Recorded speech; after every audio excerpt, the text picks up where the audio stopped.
are some of the lies that we tell ourselves? Have you ever thought about that for a moment? I mean, we've all kind of learned over time the lies we've told ourselves about Santa Claus and the Easter Bunny and things of that nature as kids. Or what about, you know, the old nursery rhyme things that when we were kids, you know, sticks and stones may break my bone, but words will never hurt me. Like that lie, whew, boy, right? Like, damn, like, wow. So, what am I here doing when I talk about these things?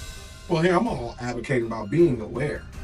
It's time for us to start growing up in society, like as a whole. And it starts with us individually reflecting that as a whole. So individually, we need to walk around with more awareness. People say the woke movement or be awoke. Being woke is not a movement. When you're awoke, you stay awake. You don't go to sleep. When Andrew Tate is talking about us living in the matrix and living in the bubble, it's that concept in the movie that you're living a life that you think is normal when it's not normal. You're living a life that exceeds your own understanding, but because all you know is what you know, you stay in a bubble. And it's cultivated from the beginning of when we're born, from your parents, from your parents' parents. When you grow up with your friends and your family and your homies and all these things, all you know is what you know. Well, my name is Sharon Matthews, and I'm here hosting this new YouTube channel, which is called Be Aware. And ultimately, it is identifying and being self-aware of what God really wants to show us in a lot of different ways, and understand that we don't live a world that's just carnal, like my skin, flesh, like, you know, like there is a spiritual world. Like we live in a spiritual world. To people say wearing this cross is a symbolization and awareness that there is something higher than yourself. And we need that. We don't think so, but we need that. And I'll get to that on another episode about how important it is for us to have structure. But going back to what I was talking about earlier, the lies we tell. So what lies have I come in? Like I said, how about one that women be using more so on the bigger side or the thicker side? Nothing wrong with that. I like me a nice thick woman every now and then, but how about thick thighs save lives? I don't know any lives that thick thighs have said. Now I understand people are, come on, Sharon, you're being too deep. Like you're taking it too far. That's a whole nother episode too about too deep. I'm just deep. My mindset is just further along than where your mind is. So to you, it's too deep. At least you can acknowledge that my mind is deeper than yours. It's not a bad thing. But let's be real. Thick thighs do not save lives either. And reason why I'm calling that out, because we're self-promoting for us to do things in regards of the sexual realm. And really, we're not even talking about sex, because like being around some thick thighs, I mean, in sex, you know, whew, feels good. But on the flip side of that, not a lot of guys are staying with those women either, too. And if you do find a man that's willing to stay with you, that means he's not judging you from that perspective. I don't know if there's more to it, obviously, but at least he's not judging you, and he wants to stay with you. And that thick thighs did not save his life. What thick thighs do is create life. You get between those thick thighs, you ain't saving anything. You're giving it all. You can create life with thick thighs. You can create a relationship with thick thighs. May not be the best relationship, could be toxic, but you created something. You are not saving anything with those thick thighs. Let me put that out there. You're not saving anything. I've never seen a woman with thick thighs willingly drop off a boat and they, hey, dangle my thighs. Dangle on my thighs. I've not seen that. So, but once again, man, these are lies tells. And how does all this correlate with scripture? Well, let me first tell you this. Scripture tells us life and death are in the power of the tongue. Proverbs 18:21 tells us death and life are in the power of the tongue, and they that love it shall eat the fruits thereof.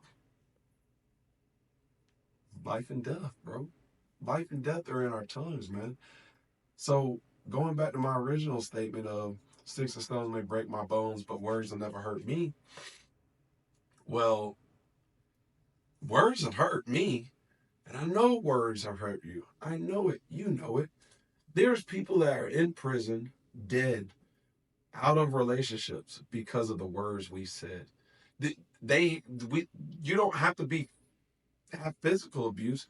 There is verbal abuse. There is verbal abuse in our life. And because of that, like, we don't learn to grow from that. There's some people that can't have a relationship that can sustain because they lack the effectiveness to communicate or conversate. There's some people who gravitate to people now because of them having the ability to conversate. So these lies that we kind of tell ourselves, or even all I know is what I am, or this is who I am. You're more than whatever you think you are. You're more because God said so. He created you for a divine purpose to walk in the will of God, to serve his kingdom, to do far greater things. Look at the story of Jabez in the book of Chronicles, where he was a maximizer. This dude wanted to maximize. You know who else was a maximizer? Benjamin Franklin. Look at all the things he achieved as Benjamin Franklin. I think he learned to harness electricity at like 23 or something. And then like at 26, he was able to create this. And then at like 30, he created that. And then like 33, I'm going to have to get back to that to you all and actually elaborate on everything that he did. But why don't we want to maximize our life? Why don't we want to be more than what we are now? Why? A lot of us are stuck in an environment that keeps us comfortable, and we assume that comfortability is good. It's okay to be comfortable, but staying trapped in comfortability, well, it'll leave you stagnant, and you'll mess around and miss out on life because you want to just stay comfortable in what all you know.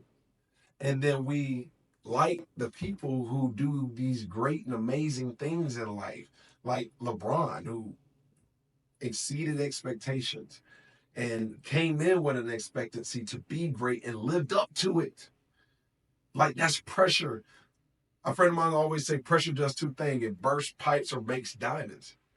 A lot of people pipes burst off of pressure. Their mind explodes. Their lack of emotional intelligence shows. Their lack of discipline shows. A lot of different things show when pressure arises in our life. But sometimes pressure is a privilege once you earn it, because you can live a life where people don't expect anything from you. I've had a friend say, "Why you get mad when people talking about you a lot, Sharon?" I'm like, they ain't got nothing better else to do. Listen to yourself, Sharon. They don't have anything better else to do. Well, they could be talking about some other stuff, but they choose to talk about you. You must be the better thing else to do if they choose to talk about you. Tom Brady says our haters are our biggest motivators. I mean, he said, my other friend, like I said, when people talk about you, it's not necessarily a bad thing. They may be saying bad things about you. They may be trying to talk badly about you. But the point is, they're talking about you. They notice you. To be talked about means you have to be noticeable. You're relevant enough for them to speak life in their day about you. Does that death or life in them affect you? No. No. But they're speaking. And see, we serve a God that can take that stuff and make it work for the good of those who love the Lord, according to the word. So people may be speaking about you, right? How does that work with God? How does that look, Sharon? How is that practically relevant in my life with people over here talking negatively about me? Maybe you're destined to be somebody that leads in a platform where, regardless of what you do, they're going to talk about you. Like LeBron, like Curry, like Kevin Hart, like a pastor, like the President Donald Trump or Kamala Harris. They're all people who are leaders and have a voice, physically a voice. And no matter what they do, they're going to get criticized. And some people are going to praise them, and they're going to have fans, and they're going to have haters, but they're noticeable, and they have a power of influence, and they have responsibility to walk in a way that can help people more so than hurt people. And they also could do it and abuse that power and hurt people. But the point is, you have a power. God has given you a gift. So when people are talking about you, look at it like, oh man, I may be destined to be a leader of some sort, where I'm learning now how to deal with criticism. Man, the problem with some of the youth today and other people who are growing out the woodworks with podcasting and reels, they're not trained for the scrutiny that comes with it. We want the rewards and reap the benefits of, but we're not trained for the scrutiny. So if you're getting scrutinized now, when you get to the next level, that scrutiny is going to be easier to deal with more so because they don't even know me. At least that's how I'm thinking in my life as I take my journey to grow on platforms in that regards. They don't even know me. They don't even know what I can do.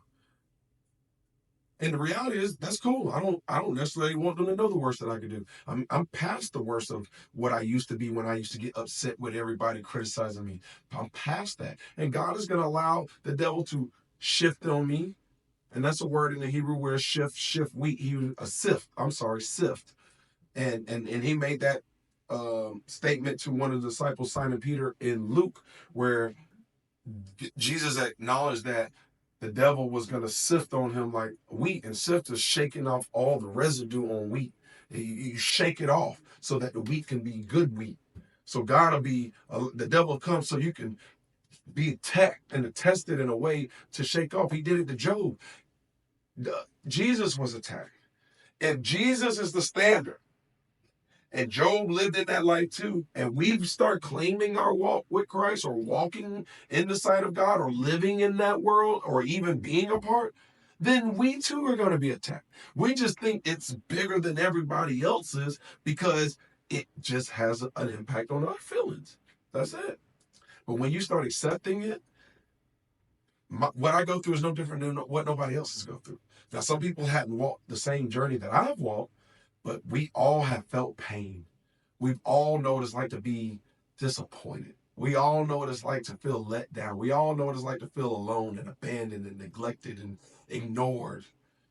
We all know it. How you handle it is completely contingent on you.